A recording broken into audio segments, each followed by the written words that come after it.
I'm Danika, it doesn't matter who I am. Like, they've given me those opportunities, and it was almost more rare of an opportunity to be a female working in the motorsport shop, and I was given every single opportunity to move up and move through the ranks. So I think like that part of it's cool. And then I've also had like the other side of it where people think the owner's son is my son, like running around, and I'm like, or they'd be like, oh, you can't take this job because what if you're gonna have babies? And I'm like, this is a really weird question to be answering right now. So yeah, like I've definitely had stupid stuff like that. Or like I'm just like the girl working in the bike shop and I was wearing winter boots and this grizzly old man comes in and he's like, you sure wouldn't be shuffling if you weren't wearing those stupid boots. And here's Danika like 1 year off of breaking both her legs. I was like, yeah, it's totally my boots.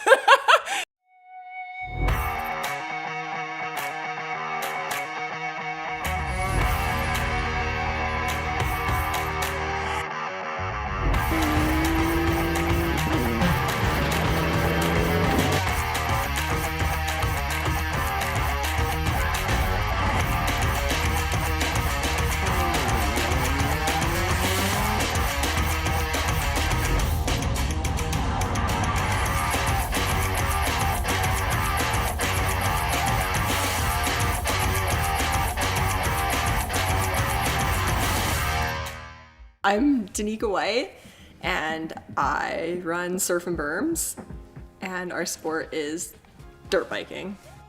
We do a lot of things for work. So underneath the like Surf and Berms umbrella, I also do lots of marketing within the motorsport industry, and I've worked a lot of years within like the dealer side of the industry, and now I'm kind of on the back end with OEM. So it would be like marketing coordination roles on that side of it. My name is Lexi Pechout. I race motorcycles as well, under the umbrella of dirt biking and enduro and motocross as well, pretty much my entire life. And I love the motorcycle community. My 9-to-5 job throughout the week is I'm assistant manager at BFD Moto, which is a local motorcycle dealer in Calgary, Alberta. So I got into riding probably when I was about 9 years old. We were like super heavy hockey family, and it was actually my mom who wanted to do something as a family sport. So with hockey, we were kind of all like split up with family. So she was like, hey, my dad used to ride motorcycles back in the 70s in Saskatchewan. So she's like, why don't we all get bikes, and then we could do that as a family sport and just go camping and stuff. So that's kind of how we all got introduced to it.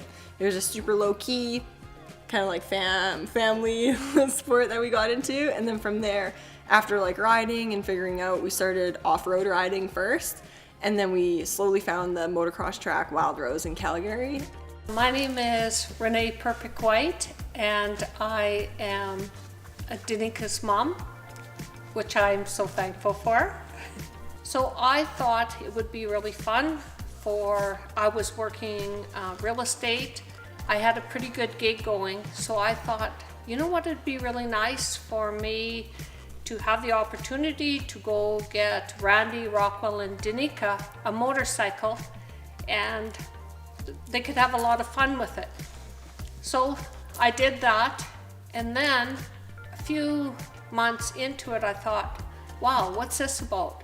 3 motorcycles, 4 people, and I thought, no, I would like to be able to have a motorcycle too. So we ended up going back to Blackfoot, Honda, where we got started out, and I got a motorcycle also. For me, I started when I was 2 years old. My dad is from Germany, so he moved here. A lot of why he moved here was the freedom to go ride in some of the public lands that we have here. And my mom and dad, long story short, started a motorcycle club that was more geared towards families. So at the time, there was lots of organizations that were putting on races, but it was very high level and pretty much for people, let's say over the age of like 16 and older, where they could come, they could race really hard, and then they could go home. But my parents found that there was this big spot that was kind of left open for all of the younger kids, and they wanted to kind of fill that void. So they started a motorcycle club called the Second Gear Club in the late 1995 or something like that. They ran that club for 20 years, and I was just along for the ride for every single event that they put on, and it was more geared to off-road riding, so that's often public lands. public lands, but they also did multiple disciplines as well, such as trials, hill climbs, ice racing, and those kinds of things. So just kind of being along for the ride with them, I've had a lot of opportunity to ride different things, and there's no one that loves motorcycles more than my family. So every opportunity that I had to go travel somewhere to ride something new or something else that came up, my dad was always encouraging to get me to go at least try. Lexi and I are both women's pro motocross riders. Lexi's a very good off-road rider. I'll let her get into that. But yeah, we're both women's pro, and then that would be our women's discipline. So that's for motocross for myself. Kind of been racing. We have like the women's national series. It doesn't have technically a pro level name to it the past years that I've raced it, just because there hasn't been that ranking to get to it. Where now we have so many disciplines of ladies racing that we requested that this past year. So we had a women's pro series this last year with that title. So we were super stoked on that. Like, we get payback. So that's at the professional level. And in the combine class, I would be probably like junior intermediate level. So we still race open classes as well too. Then I also race like the old people's class, because I'm just kidding. But over 30, they call it vet class. So anyone over 30. So I love it because my dad races that as well too, and he's 64. So him and I get to race the vet class together. So super rad. Yeah, and then for me, on more of the off-road side of things, technically I'm women's pro as well for that too. And again, in the last probably 3 years or so, that has finally kind of transitioned and actually been labeled as a pro class. But I often travel to different countries and internationally, and for me, a lot of my racing is more of what I can do as an individual on a motorcycle, not so much as coming home with a piece of plastic or a trophy. So often, depending on where I am or what's available, I'll go into different classes, often open classes or the combined classes, however you want to label it, just so that I can compete against some of the best riders in the world and see where I stand with that when you travel really far. That's always what the end goal is. But I've been to lots of really cool events. I did the whole enduro cross series all over the US.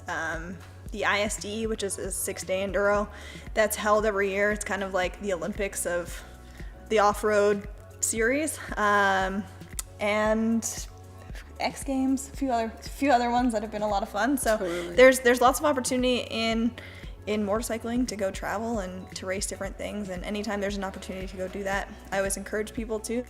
The dirt biking as a whole is kind of like the umbrella, and then under it there's off-road, which is going to be like single track riding in the trees, public lands. So like around here we've got like McLean Creek, which you could go like single track riding on. So you're kind of set to like a certain trail. A lot of them have already been made from bikes. Lots of work goes into off-road riding because it needs to be approved recreational off-road use. And then motocross is on a closed course. So it's going to be a track that also is like dirt consistent, but it's usually a lot wider. It's going to be prepped. There's going to be obstacles on it. So depending on what style of motocross track it is, there's all different types from there. But you'll probably have like jumps and whoops and just different levels of obstacles per course. And the obstacles kind of change between different disciplines. So in motocross, you have big jumps. In off-road, sometimes you'll have big hills. Even the long duration can be difficult for lots of people, where you're riding usually 25 kilometers plus in one go. And then there's also things like enduro cross, where there's big rocks and logs and tires and man-made obstacles that you're trying to maneuver yourself through as well. Totally, yeah. So there's these all different disciplines, and there's the bikes themselves will change per discipline. So usually you can get a bike perfectly set up for one, and then you just kind of gotta like change it a bit for the other, or you just find one that's going to be like pretty good for all of them. So usually when somebody really hones in on one discipline, they're like pretty committed to that. But it's really good to ride all different types of riding, because at the end of the day, it just makes you a better rider if you can go do it all. Even if it's not perfect, it's just good to like try those different riding. With motorcycle riding, whether it's off-road or motocross, you can find a different level per skill that you're at, and usually at like bike size. So for the super small classes, there's all different CCs, so engine size of bikes. So you can have like a super little bike and they're out there just ripping around. So everything's like split up by CC. And then once you're onto a big bike, like this bike behind us, there's like usually a 250 engine size and then a 450 engine size. They usually split them at that. And then from there, then you'll have like skill levels that fall under that. So usually it's open, but they'll limit it to a bike size just so it's like a level playing field for everyone in that race. And per race, like for motocross, there's usually 40 gates, so you can have 40 bikes on the track at the same time, depending on the discipline that's out there. When we race, we have multiple disciplines that we ride in, and there's multiple classes. So we sometimes race in classes that are designated for women, but we also race in just open classes as well. It's been really cool the last couple years because there's so many more women coming into and getting involved. I mean, a big part of that is through Surf and Berms, especially locally. But there are more women getting into the sport, so now there are more classes. So when Danika and I were growing up, there either wasn't a women's class or maybe there was 2 or 3 girls that would race in it. So often we just got thrown in the open class and we just figured it out, and there's nothing wrong with that either. But now it's really cool to see where in our local motocross series there's four women's classes. So it just helps kind of make it, 1, safer, and 2, just open the doors and take down some of those barriers to get more women involved in the sport. Yeah, Surf and Berms actually started as a way to raise funds for our women's series. So in 2016, our series was ran by females volunteering their time to race their own series. So it was super cool. So it was kind of at a time when like I started racing, there was a series, and then I didn't really realize all the back end work that was getting put into our women's national series. It was ladies that were ladies racers that just wanted to see it keep happening, and at the time the series wasn't going to have a women's race. So these ladies took their own time to put on our whole series. So it was super rad. So it was Danae Giroux, and Camille Bunko that did a lot of this. So when I first started, these ladies were volunteering their time, and then from there it got passed on to Chrissy Moore that was volunteering, and we were just trying to raise money for our national series for like payback for racing and for prizing. So they're doing bottle drives, and at the time I was working at a dealership out by Okotoks, and me and my friend Megan were just trying to come up with some fun ideas of how we could raise money for our series. And we did like lessons first through the dealership, and then all that money went back to the series as payback. And we're like, oh, what's some like other fun ideas? And Megan at the time, she had a bike, but she was super nervous to go riding. And I was like, there's gotta be like more girls in this spot. And she actually has a private track at her house that her brothers were like pretty serious racers. So they offered up their place to host this ladies ride, and it was just like by donation. People would pay some cash, they would show up and ride, and then we'd donate that back to the series. So that's how it started. The first ride we had probably like 30 to 40 ladies show up, and it was so rad. Like it was something that we didn't expect. And these girls that showed up, I'm like, I didn't even know there's this many girls that had bikes in this area. And from there, it went from the track there was a bit difficult, and some of the ladies couldn't go out onto that track, like they weren't at that level yet. And that day we were just telling them, there's this awesome track in Calgary, you gotta come ride it. Like there's so many levels, where Wild Rose, the track in Calgary, has green to blue to black, where levels of riding, so you can kind of progress and build that confidence. So we're telling these girls, and they're like, oh, well, I'm pretty nervous to come out there. And we're like, well, you gotta come. So then that's what sparked our community builder days. So Surf and Berms was just the name of that ride, and it ended up just turning into this community from there. So then we started doing community builder days at Wild Rose.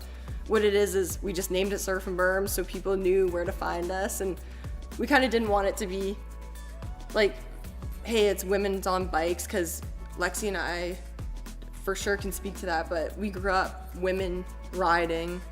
We just always wanted to be a rider. We didn't want to be like, hey, that's just like a chick on a bike. We wanted to be not one of the dudes, but we just wanted to be a rider. We didn't want to be classified as like a different person. We just wanted to show up and ride and have a good time. Yeah. We didn't need a title or a label. Totally, and everyone's our buddies, but we definitely saw that there was a need for females encouraging females, because there's not a lot of ladies that dirt bike compared to like the percent of men, so it's great. Like, more people on bikes at the end of the days is better for the sport in general. So yeah, our first Wild Rose ride, we're like, hey, we'll just show up, we'll just go on the third track, nothing was planned. And that night, I was like, if we get 5 girls that show up on bikes, we're gonna be stoked. There's like 27 girls. And I just remember having goosebumps that whole time, and I'm like, holy, like, I've ridden here my whole life. Like, I've been a member of Wild Rose for over 20 years, I've been racing for over 20 years. And I was just like, I've never seen this many girls at this facility. And now that has like snowballed after a couple of years, and our last Surf and Berms at Wild Rose, we had almost 90 ladies and girls on bikes. Unbelievable. So it's been super rad, and those are just our community builder days. So they're fully volunteer ran. We have a whole crew of girls called the Berms crew. That's what we call us. We're just volunteers that show up. That kind of started from just girls that kept showing up and being stoked to help people out. And we're like, we gotta classify these girls to look different so they know where to find. So we have the Berms crew there. They lead people around. They get them comfortable. They show them the parking area, where to park. Help unload bikes. Like every Surf and Berms, we have somebody show up and they're like, I can't unload my bike. We're like, that's awesome. Like, we're so stoked that you came. So then we go help them unload. So it's just to bridge that gap. It's not about, at the end of the day, like, keeping it separate. At no point were we like, we need a women's ride group just because we want it separate. We're just hoping that these ladies feel comfortable then to show up by themselves and come to the track. And it's happened. so Like, much. it's been so sick. So we host these rides in hopes that that girl's gonna feel confident to show up by herself the next day. And we've seen that so many times already. We've had girls that were so nervous just to show up to the track before that started showing up for Surf and Berms, and now they're our serious racers. So it's so amazing to see that youth coming up through it. So yeah, we're stoked. We do these community builder nights, and with Wild Rose, that's kind of like our biggest one, and people kind of know that the most. And yeah, we're just stoked to like keep doing those volunteer ran evenings. Showing up at the track and Danika being there to encourage me to try, and going through the steps with me, because back in the day I wasn't a great rider, but I could ride fairly well. And for Danika to go through the steps again with me, the clutch, the brake, the shifting. And then if I would have realized that Lexi was going to be there, her and Danika together, that day I showed up, I would have been really anxious.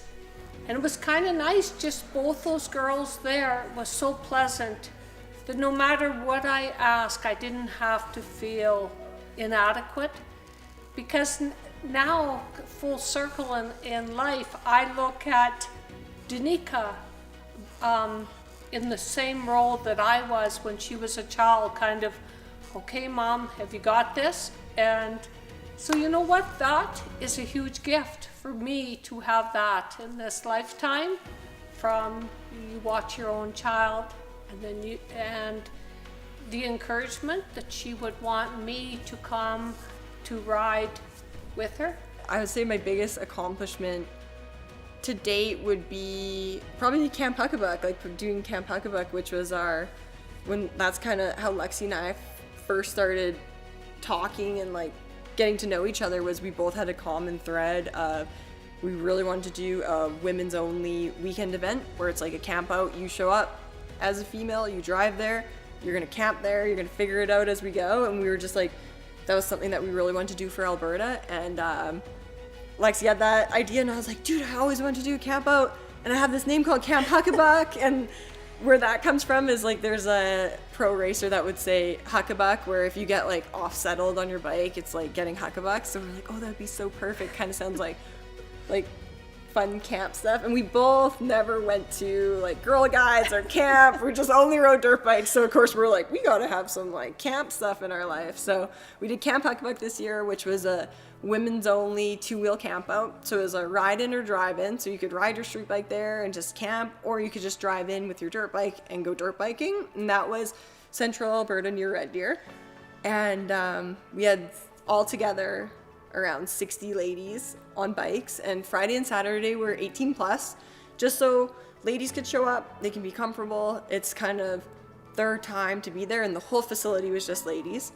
And yeah, we had some like fun games, and we did like campfire s'mores, and it's just super fun stuff. Just really like community build. We kind of all showed up awkward on Friday, and by Sunday we're like hugging and crying and like doing yoga together and riding bikes. But it was super rad. And then so Friday and Saturday were just 18 plus, and Sunday was open to all ages of ladies and girls riding, and spectators could come as well too. So then at least if it's like a dad bringing a daughter, or maybe you guys share a vehicle and you can't come out just by yourself. So that's kind of how we opened it up. But that Sunday morning we did yoga before the day started, and it was open to all the attendees, and we're just up top on this hill, and we're just out looking on this track where 60 ladies just camped these 3 days in this insane heat with their bikes. They all did it themselves, and just like that feeling being surrounded by all these women and just having the greatest time, and just knowing that they could do it, like that was definitely one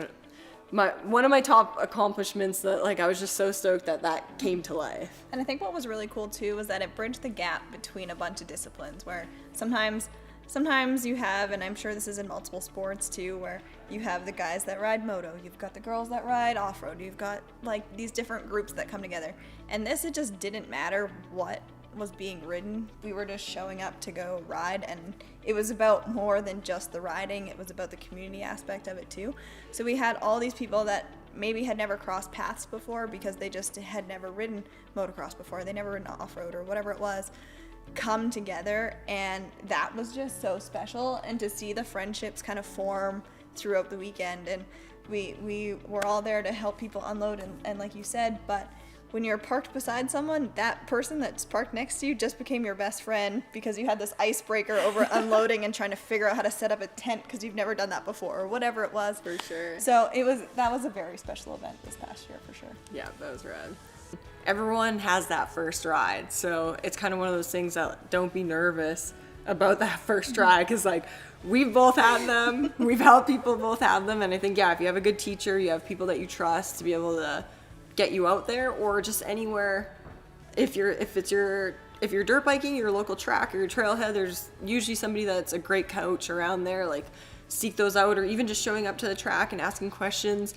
I think that's sometimes gets people nervous just showing up, but once you get there, everyone's super welcoming. It might just be that first step of arriving, but go there, ask questions, see the place. Like Lexi said, the community's great, and at the end of the day, everyone there wants to share their stoke for bikes. So people are very excited to get more people on bikes. All of us come through, we're all on a journey. There's adversities, and I've walked through adversity, but this last year, coming back to Calgary, and you come through adversity, it's really for your own spirit. It's so exciting when someone encourages you. You know, that meant a lot to me to watch my own daughter encourage me, because she's in an industry, there's a lot of people there, but that she will make that time for me now, you know, to encourage me to go ahead, because she's got lots of things on the go. And that's been really, even for myself, the last few months, I go back to my condo and I go to my job, and I think I feel really fortunate with that story.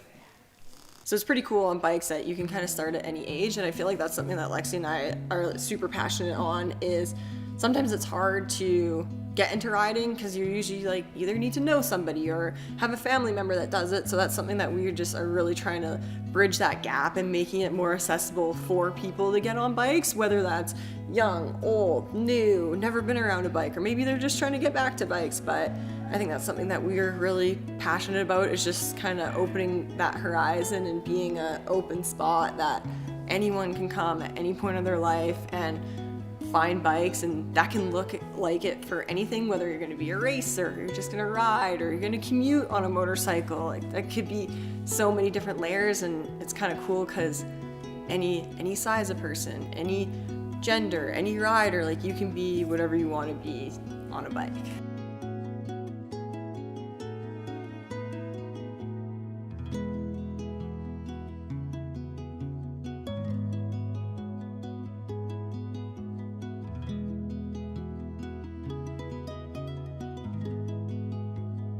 born on a bike. Pretty much.